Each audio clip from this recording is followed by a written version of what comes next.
All right, ladies and gentlemen, fellas, I'm conflicted. I'm conflicted today because of the national calendar days that they're throwing out there for us. Just two. It's rare that you get just two, especially on a Sunday. And this is what you're getting here. These are the two holidays. And if you're brand new to the channel or the podcast, look, I get it. It's Sunday. Not a lot of people putting out that content. The workhorse here. The workhorse backs out Vetri. Whoa, we're pumping out the content for you, smacking you around, getting you the best information that you can find in an engaging and entertaining way as well. What more can you people ask for out there? But yes, we're going to be celebrating some holidays. We're going to give you something to look forward to today on a Sunday. Maybe it's cold wherever the fuck you are, and if it's really warm, hey, you got a lot of things going for you. But it's National Grain-Free Day, which shout out all my other people who like to eat somewhat paleo in their diets. You know, like I like to eat a lot of paleo. I was just talking about this yesterday on Twitter, but if there's $13 froyo that I want to self-serve myself because I'm feeling it, I'm gonna motherfucking eat that froyo and spend $13 on it like it was nothing. I'm gonna eat that shit. But we have National Grain-Free Day, paleo, you know, don't eat your breads, don't eat your rices, don't eat your cupcakes, your muffins, which yesterday was Muffin Day. But then we get told that it's National Sticky Bun Day. So how the fuck am I supposed to celebrate both of these? Bang, idea pops in my head as I'm talking. We're going grain-free sticky buns. We're going to have to probably dice up a bunch of fucking peanuts or something and put some maple syrup on it. I don't know what we're going to have to do. We're going to look up these recipes because we're celebrating today, baby. The national holidays are what keep us going here on this channel. But come on, is it too hard to ask for an actual good fucking day?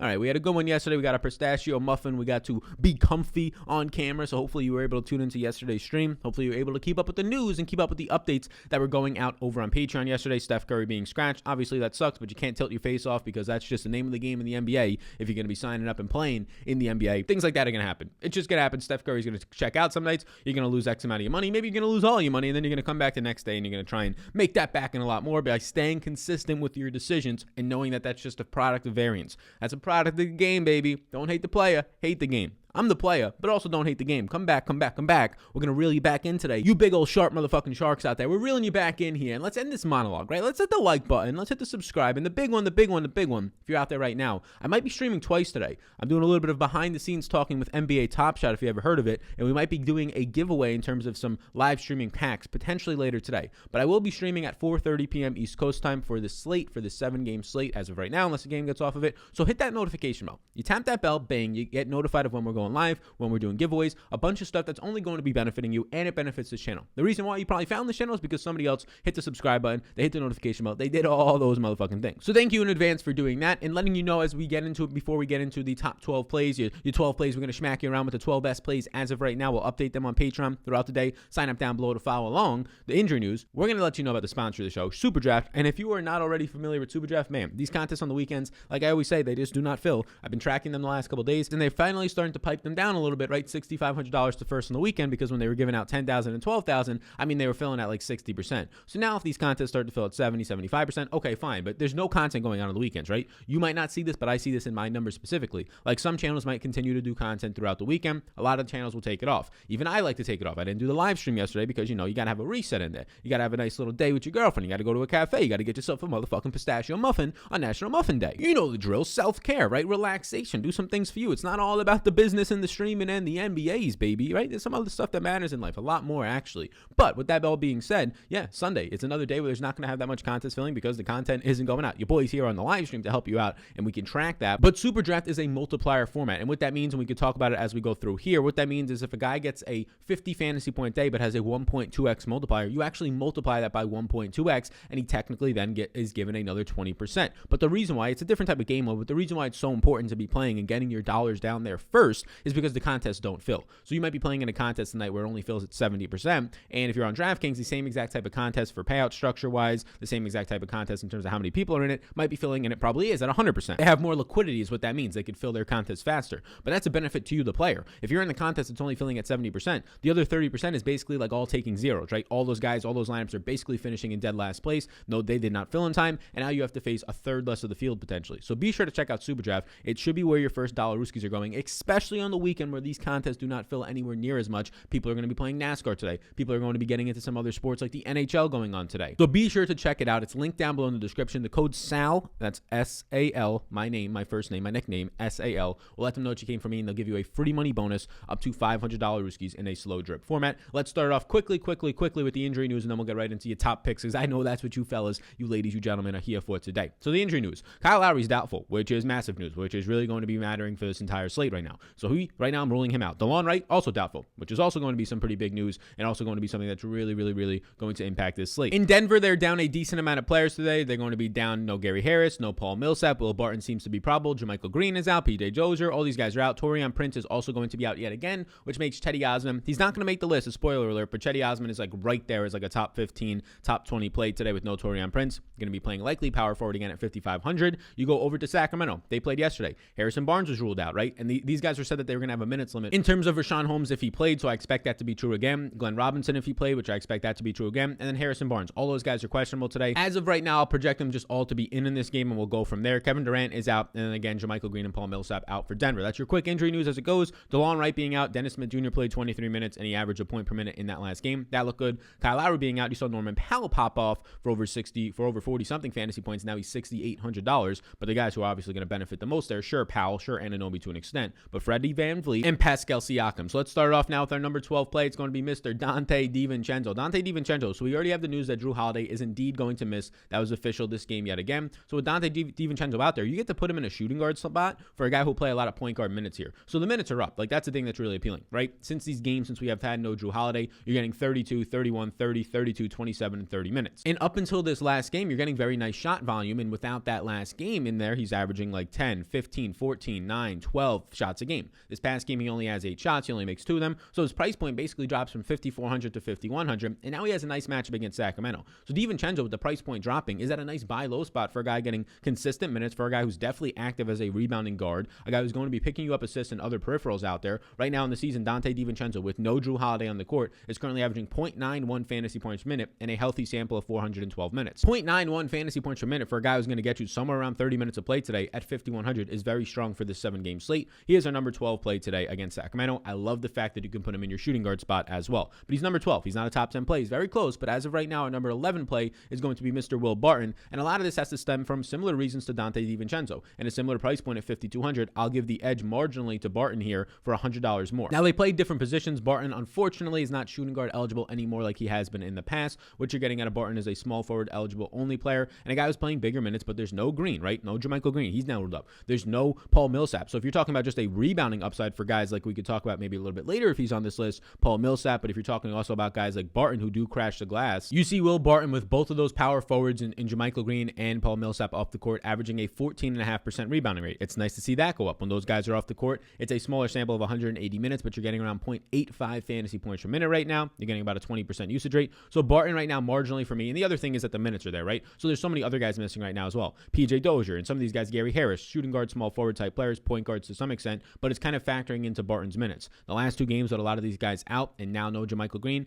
Barton has played 36 and 34 minutes. He hasn't played too great, 25 fantasy points in 14.5, but this last game he only shot 33%. The game before that he only had 10 real life points. Barton has the upside here, especially for GPPs. He's our number 11 play to start the day. Now again, as value comes out, we will update it over on Patreon down below. You can check it out and follow along with all the projections, overall top plays, my player pool, all that stuff is down below there, and it's updated throughout the day for injury news and any other news and status changes that come out. Sometimes I just do minute sweeps. I do my own minutes. I do my own projections. All linked down below, patreon.com/Sal_Vetri_. These guys in DiVincenzo and Barton are going to be the first ones to drop off of the top 10 list, if you will, as we get more value and as I start to finalize the projections in minutes, but they are the guys that are on there right now. Now we approach the top 10. Number 10 overall is going to be Mr. Anthony Edwards, and he's the guy who's continuously on this list. And the reasons why are what you're just seeing the last couple of games. He's playing massive minutes. Again, there's no D'Angelo Russell out there, so you have to keep that in mind. The number 1 overall pick who just threw down a massively insane dunk the last time out. I'm sure shout out NBA Top Shot, who might be doing a stream later today. I'm sure that'll be a moment pretty soon for him on there. But you're just getting the massive minutes these days with no Russell, right? You're getting 34, 35, 34. So this is a guy that was playing, okay,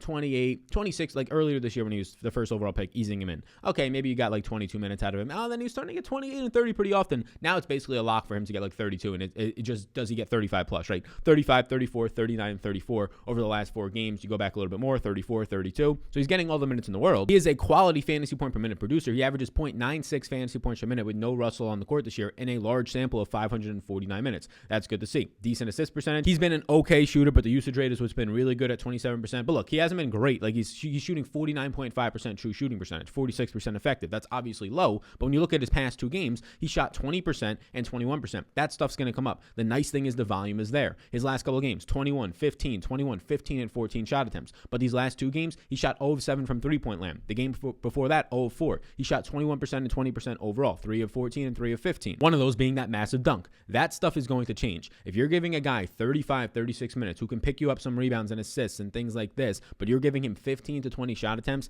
at a $5,900 price tag, I'm going to like that for Anthony Edwards, especially since we've already seen it a couple times over the last week to week and a half. We've seen 2 of these massive games out of him. 21 shot attempts leading to 51 fantasy points, right? So I like this. And in that game, he only ended up making 10 of them, right? It wasn't like he shot 70%. He shot 47%. So he has upside in his game from three-point land, shot 5 of 10 in that game, and picking up rebounds and assists and things like that. The rookie number 1 overall pick is the number 10 play as of right now on this channel. Yadaluski doesn't smack you around for me. Now we get into the top 9. Number 9 is going to be Mr. Evan Fournier as he returned in that last game. And there's something important to be calling out here about Evan Fournier, right? And luckily for Evan Fournier and also for us to fill a bad position, he's a shooting guard only player. Unfortunately, not small forward as well in DraftKings at least. But what you're getting is a nice, also I should touch on the presenting sponsor, 1.7x multiplier for Anthony Edwards. I love that. 1.6x on Evan Fournier right now also looks quality. But Fournier comes right back after missing a bunch of time, plays 32 minutes solid. He takes 18 shot attempts, the most that we've seen out of Fournier in a very long time, which was very, very encouraging, right? He also picks up 6 assists in that game. But Evan Fournier in that game saw a ton more usage, obviously the shot attempts, and a nice assist percentage. He just had more ball handling responsibilities, right? So if you want to just look at who started in that game for Orlando overall, like you didn't have Cole Anthony, he's done for the year.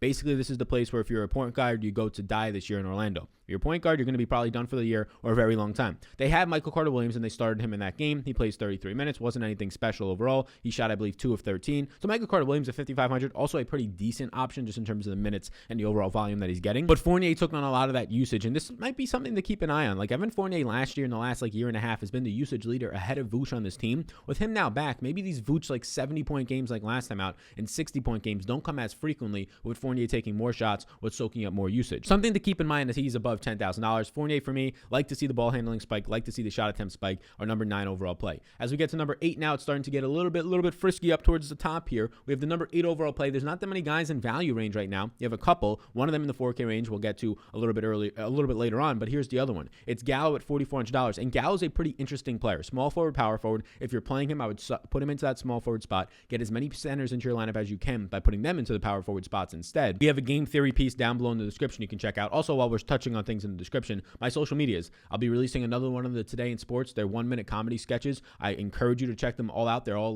living on my TikTok and my Instagram right now. I post them to Twitter as well, but the Twitter feed doesn't have anywhere for them all to live.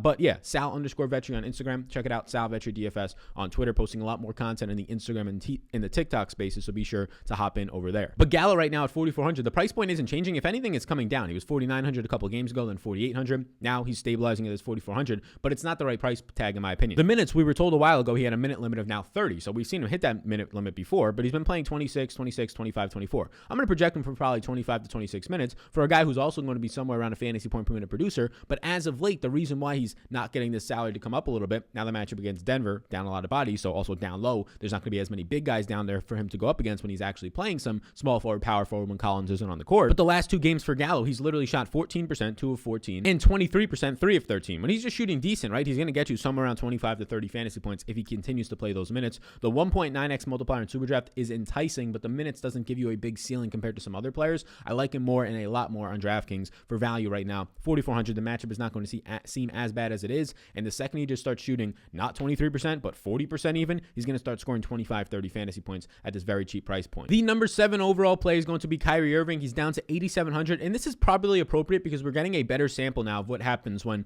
there's no Kevin Durant on the court. You also have to take off Jared Allen. You also have to take off guys like Corian Prince. You can even take off Karis LeVert if you wanted to. And in 237 minutes with all those guys off the court this year, Kyrie Irving's just averaging 1.2 fantasy points per minute. The problem is the assist percentage. It's at 24%, which might seem decent, but Kyrie Irving in these situations normally is going to be like 35%. That's because James Harden is just soaking up all the assist percentage right now at 43%. But the price point is dropping enough to a guy where Kyrie Irving at 1.2, you can project him even for like 1.25, 1.3 plus in a ceiling type environment. It's going to look okay out there. Now, a tougher matchup, but you've seen it the last couple of games, right? 2 out of these last 4 games without KD. He's got 2 56 plus point fantasy days in there, and he's got a couple games in the 30 sandwich in between. But the price point is dropping, right? He was just $9,200, then $9,000, then $8,900. So it's nice to target him at this buy low spot, if you will. I think he could still go down to like $8,400 even in games where Kevin Durant doesn't play. But if you can start to give Kyrie Irving 34, 35 minutes, start to project him in that 1.2 fantasy point per minute range, it's going to look decent. When you factor in his ceiling, it's going to push him up ahead of some of these other guys out there, like we've seen 2 out of these last 4 games. He's taken 17, 17, 22, 17, and 17 shot attempts. That's been good to see. But the assists, that's the problem. That's the point that scares me right now. And the reason I'd be choosing some other pay up in the 10K range plus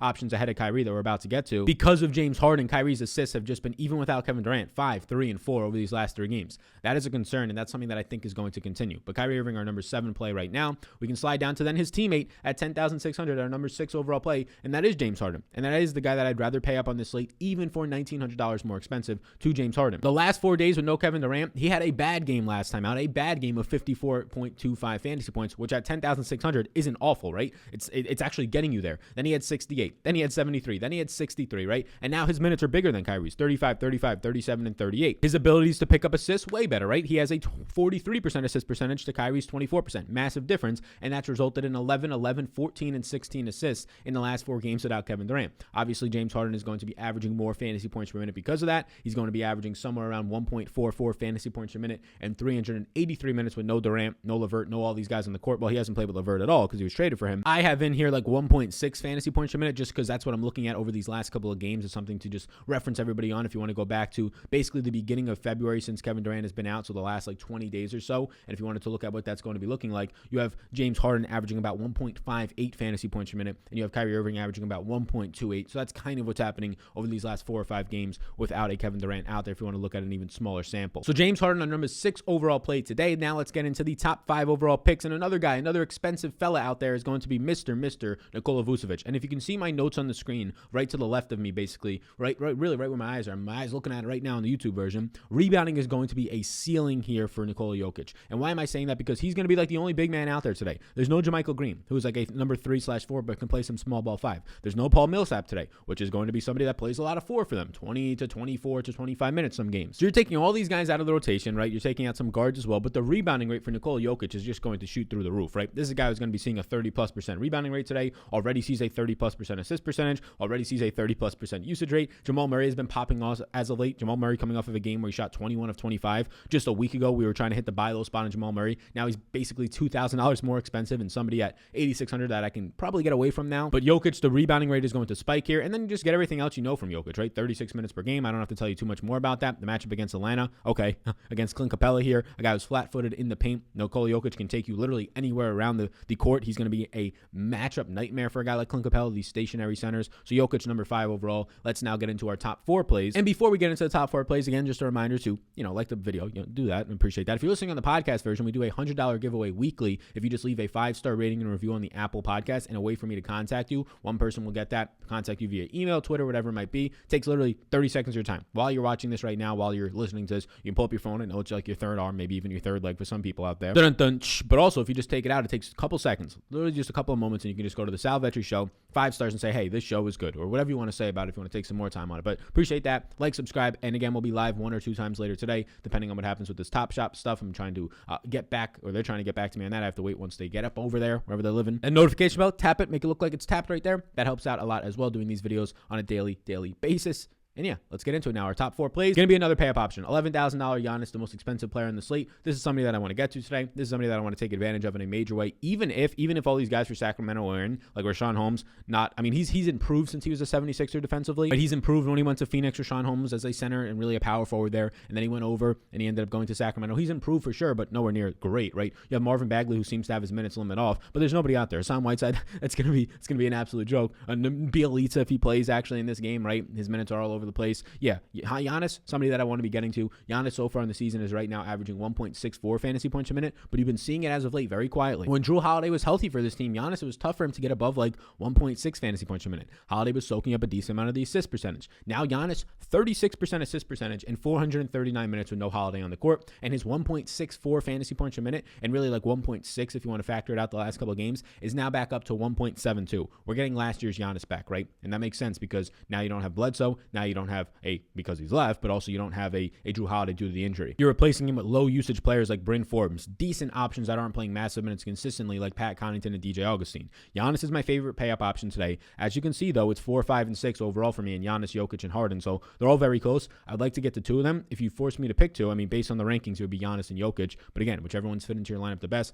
Giannis, very quietly without Jrue Holiday, maybe not even very quietly. 3 out of his last 4 games, 70+ DraftKings points. Yeah, that's pretty damn good. But a lot of it is because of that assist percentage going going out without Jrue Holiday on the court and also the volume to an extent. Now into our top 3 plays we go. We got all the heavy hitters out of the way. Number 3 is going to be Pascal Siakam, and this becomes pretty simple. You have a doubtful today, a doubtful Kyle Lowry. Kyle Lowry has not been the same spark guy. It's because of injuries, also older age, probably hitting somewhat of a wall here. He has not been that same guy that's going out there and playing 40 minutes a game and averaging like 1.1 fantasy points per minute, but he's still been solid on the year. He's still playing somewhere around 36 minutes a game, 35 at the very least in most games. He's also averaging over a fantasy point per game still. But when you take Kyle Lowry off the court, you get Siakam's average 1.11 fantasy points per minute. And now Siakam's price point is not even $8K. It's $7,900. You get the power forward eligibility out of Siakam. He's going to be projecting well into the 40s for me. And this is what happened in the last game. He shot poorly. He shot 40%. No Lowry out there, only plays 35 minutes in a game that's just low scoring in general. 86-81 against Minnesota. That's not going to continue to happen. 38 fantasy points, right? 9 rebounds, 6 assists, 3 blocks. All that looks great. He shoots poorly in the game. Doesn't even get like the max to what his minutes could be. So that's great to see because it actually, the price point goes up because Lowry's doubtful, but it actually leaves a lot more on the bone. Maybe somewhat keeps his ownership low, but I doubt it. So number 3 is Pascal Siakam. His teammate is number 2. So now you might be saying, who the hell is number 1? So his teammate right now, Fred VanVleet, is number 2. And this price point is absolutely comical at $8,200. And the fact that Fred VanVleet, if you play Fred VanVleet today, you better be putting him in your shooting guard spot. This is going to be one of the best plays on the slate, and you can put him into a spot that is historically weak. Some other players that you're going to be going up against in GPPs and cash today are going to be putting literally shit players in their shooting guard spot today. So take advantage of that by putting a good player in there. Fred VanVleet last game, he also shot shitty, but he shot 20 fucking times. He played 37 minutes, and in a game that was low scoring, he shot 4 of 20. He gets you 34 fantasy points. His price point is now $8,200, right? It's come up a little bit since you've had no Lowry out there, but this was just a guy that people were paying $8,400 for when Kyle Lowry was out there. So you get Fred VanVleet on the season with no Lowry out there. He's leading this team in minutes in 495 and fantasy point per minute production right now at 1.18 out of the guards, if we're not counting like Chris Boucher's center minutes that are pretty inconsistent, and we know that he's a good producer. But the assist percentage spikes, right? You get Fred VanVleet now averaging a 30% assist percentage, 28% usage rate. When Kyle Lowry is out there, that assist percentage from Fred VanVleet actually drops a little bit. Lowry's the better assist percentage player. Fred VanVleet drops to like a 24% assist percentage player. So